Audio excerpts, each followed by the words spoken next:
আসসালামু আলাইকুম দর্শক, সবাই কেমন আছেন? আশা করি ভালো আছেন। আমিও আলহামদুলিল্লাহ ভালো আছি।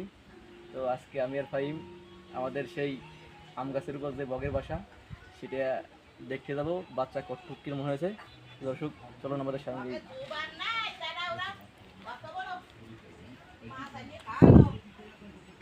খাবেই, আমি আগে উঠি পরে তুই উঠিস।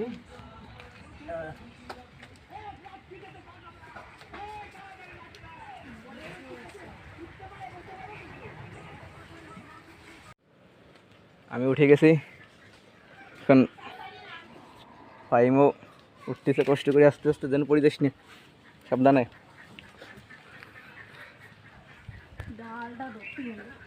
অনেক উপরে তো।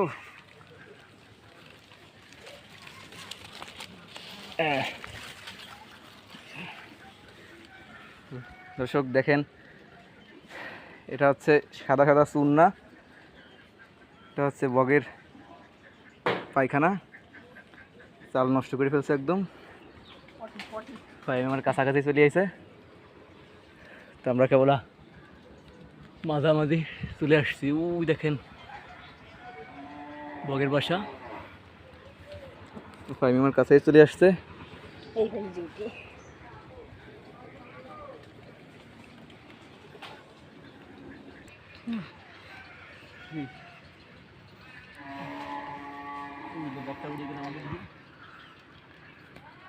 আমাদের দেখে ইতিমধ্যে বকটা উড়ে গিয়েছে। এখন বর্তমানে আমরা গাছের ডালে আছি, প্রচুর উপরে। দেখেন, তুই আস্তে আস্তে উঠি আয়।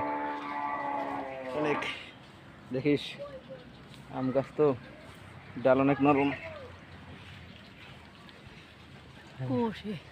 ধর মোবাইল ধর, না শুরু।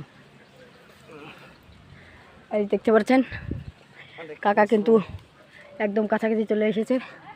ওই যে দেখা যায় বকটির বাসা, দেখতে পাচ্ছেন, খুব সুন্দর। আমরাও চলে আসছি, দেখেন তার ভিতরেই পাখিগুলো কি সুন্দর ডাকতেছে। ও বাতাস, ভাই মুটিস নি, নিচের ডেলে দাঁড়া, নিচের ডেলে দাঁড়া, ভেঙে যাবে ফাইম। তো বন্ধুরা, চলে আসছে আমরা বাসার কাছাকাছি, কিন্তু গাছে প্রচুর আমেরও ভার হয়েছে। তাছাড়া আমারও একটু শরীরে অনেক ওজন বেড়ে গেছে। গাছের ডালটা অনেক চিকন। দেখেন আমরা আসা মাত্রই পাখির ছানাগুলো কি সুন্দর ডাকতেছে, তার একটু ধারে নিয়ে দেখানোর চেষ্টা করি আপনাদের। বন্ধুরা, আপনাকে ভিডিও দেখাবো কি আমি পড়ে যাচ্ছি প্রায়, অনেক বাতাস, প্রচুর বাতাস। ওহো, হ্যাঁ কি করলো? তো দেখেন আমাকে দেখে পাখিগুলো ডাকতেছিল এবং পড়ে যাবে বলে ভাব, বমি করে দিয়েছে। দেখেন ভয়তে পেট থেকে বাস তার খাবার ফেলাই দিয়েছে। হ্যাঁ, খুবই সুন্দর হয়েছে পাখির চাউগুলো।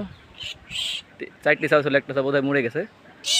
তো পরবর্তী ভিডিও আবার দেখাবো, আজার নয় তো নামতে পারলি ভাই।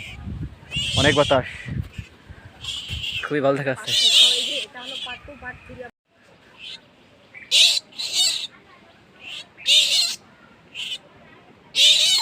কি সুন্দর দেখেন পাখির ছানাগুলো, বক পাখির ছানা।